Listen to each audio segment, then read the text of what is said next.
biggest mistake that I made as a new coach is assuming that just because somebody answered the phone when I called, that I had permission to coach them. Don't make that mistake, and assume instead that you do not have permission to coach them and then enroll them in granting it to you. In today's video, I'm going to share with you 4 simple steps to do just that. But before we get into the steps, keep in mind the human condition that we're all in, because really these 4 steps are designed to handle that condition, right? So neuroscience tells us that our brain is 95% subconscious and 5% conscious. And that 95% of our subconscious brain is wired for efficiency and survival. Now, 95% of your brain is hardwired to avoid looking at the things that can truly transform your life. And that's because the reason is that you have to look at the things that you feel shame around, that you feel fear or you feel guilt. And worst of all, you have to take responsibility for it. And just check in. Even as I said those things, did you have a physiological response to that, right? That's because 95% of our wiring is wired to feel good. And looking at these things like shame and guilt and fear and being responsible for it, it doesn't feel good initially, right? But just beyond the door of sheer terror is everything you want. It's as Joseph Campbell said, it's into the cave you fear to enter lies the treasure you seek. To assume that somebody is willing to look into their dark, scary cave just because they answered your call is a huge mistake. Change happens when the pain of staying the same is greater than the pain to change. Here's what you can assume. You can assume that if somebody has given you an hour of their most precious resource, their time, then they are likely at the place where the pain of staying the same is greater than the pain to change. Help them see this, and they will open up into partnering with you to have a transformational conversation that can change their lives forever. The 4 steps I'm going to share with you today will help you do just that. And additionally, there's 4 more powerful ways that these steps empower the enrollment process. Number 1 is it lowers that instinctive protective guard we all have to getting naked with another person, probably a stranger, right? Number 2 is it seeds how powerful it could be to work with you. And 3, it handles their objections and concerns and worries so that during the conversation, their mind isn't constantly worrying. And 4 is it puts the person being supported in a position of vulnerable power.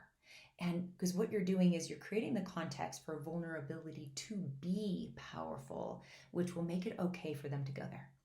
So let's get into the steps. The first step is authentic connection. People don't care what you know or how much you know until they know how much you care. I love the quote by Emerson where he says, "Who you are speaks so loudly, I can't hear what you're saying." I mean, we're all energy, and people can feel who you're being more than they can hear what you're saying, which is what makes authentic connection so important. So what is authentic connection? Well, what isn't authentic is having connecting with somebody, hoping to get something out of them, pretending to have no agenda, right? But here's the thing, we get authentic through our inauthenticities. And being human, it's darn near impossible to not want to get something out of the conversation. Even if you can let go of the agenda to enroll this person as a new client, which you can and you should, it's almost impossible to let go of the agenda of wanting to look good, be admired, or watch our powerful leadership skills help somebody transform their lives. So instead of trying to pretend that those things don't exist, what we do instead is we acknowledge them. Because by acknowledging our inauthenticities, we get authentic. And when we do, even if we're just acknowledging it to ourselves, it clears us to be able to connect with the person in front of us in a much more genuine way. And people can feel that. And let me tell you, if there's any inauthenticity in the connection, people feel it and they put their guard up, especially when you want to go into that deep, dark, scary cave, right? So acknowledge the inauthenticities, be responsible for them, clear them, and then you're able to genuinely connect. And from there, get genuinely curious about who this person is, what they want. And, from this place of genuine curiosity, ask questions.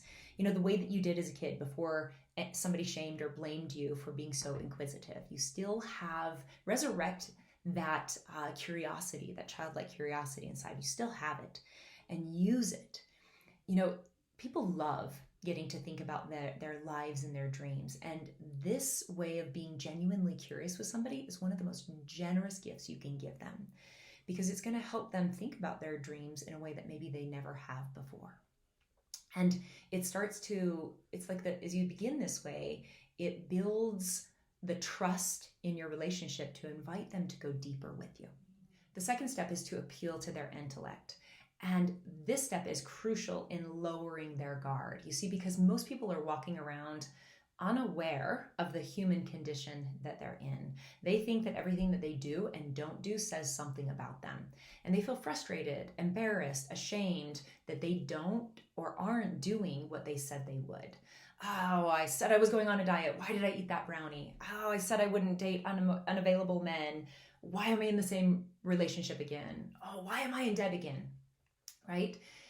When we make a meaning of like these negative behavioral patterns, when we make it mean something about us, that's actually my definition of stuck. Because when we think breaking a diet, being in the same kind of a relationship, not doing what we said we would do with our money, when we think it says something about who we are, it's uncomfortable. We feel ashamed. We feel sick inside when we don't do what we said we would do. And what do we do when things are uncomfortable? We bury them deep in our blind spots. And the kind of conversation that you are inviting somebody to have is the kind of conversation that will reveal the things that they have brilliantly disguised in their blind spots for their whole lifetime. If you offer a logical framework that helps them understand and normalize the human condition, then they're going to feel a lot more comfortable to begin lowering their guard. And depending on how guarded somebody is when I invite them or enroll them into this kind of a conversation, depends on how much I would appeal to their intellect. So if they're more guarded, I'm going to bring in more neuroscience studies and bring in more irrefutable facts to help and evidence to help them really understand that the human condition that they are in is not them. The more of a gap I can create for them, the more willing they're going to be vulnerable and courageously look at the places that 95% of their wiring is saying don't go there. Michael Neal says most people spend too much time trying to understand who they are and not enough time trying to figure out what human is. And my hypothesis is actually the more that I can help people understand the human condition, then the more I can get people to look at the things that 95% of their wiring is against looking at. But these are the things, if they'll look at these things, these are the things that will truly transform somebody's life forever. And this step is a step that I offer to you to never stop practicing. I mean, I've been working at this step for years and still have so much more that I'm committed to developing more mastery with. Because the more that you work with people, the more that you can really create that gap between somebody's behavioral patterns and who they are, is the more that you're going to be able to invite them into the cave they fear to enter and get that treasure they seek and have the kind of conversations that will transform their life. The next step is to offer support. And here's the thing, when you've connected with somebody authentically and you understand the human condition, it's almost impossible to not offer support. And I suggest you offer support with compassion, confidence, and an unattachment to the outcome. Compassion is going to happen really naturally when you know what this person is and you can see their level of stuck in the human condition. It's impossible to not have compassion for them. The confidence I suggest is to develop greater confidence with the work. You do that by getting coached yourself and continue coaching. Today I have so much confidence in the work that I almost don't even need confidence in myself. That's irrelevant because I know coaching works. I have experienced it myself. As a result of getting powerful coaching, I have become a different person, and it over and over again. In working with clients, I watch them transform and become a different person. I have so much confidence in how conversations like this transform people's lives and turn them into a different person who's able to do and be things they weren't able to do before, that when I see somebody stuck, I offer support coming from that place. And that's really powerful. That's when you have the confidence in the work. And again, it comes from getting coached yourself and continuing to coach. That is felt. It's what comes across. And it's another thing that helps lower people's guard when they really are at a place that the pain of staying the same is greater than the pain of change. It gives them hope when you have confidence in the work that maybe you really do have something that can help them change their lives in the way that would be less painful than staying the same, right? Unattachment to the outcome is really important too. And this is something when you as a leader take a stand for somebody's greatness, it can be disappointing and heartbreaking when somebody you're standing for isn't ready to change. And as leaders, we have to be able to be with that disappointment and that heartbreak, and so that we can be responsible for it. When we try to pretend that it's not there, oh, I don't really care, then again, that's a level that brings more inauthenticity. What I suggest instead is to, I have heartbreak, I'm disappointed, and I remember that you, everyone on the planet is exactly where they are supposed to be. And it might just be that this person I want to help is exactly where they're supposed to be, and they need to be stuck just a little bit longer for where they are in their journey. And that being okay with that and remembering the bigger picture of it is really important when you offer support, so that you can have unattachment to them, really honor their process and where they're at. The last step is to create a coaching container. So when somebody says yes to your offer for support, you want to take the time to create a coaching container. And what a coaching container is it's the energetic space in which the conversation will occur. It is what holds the conversation.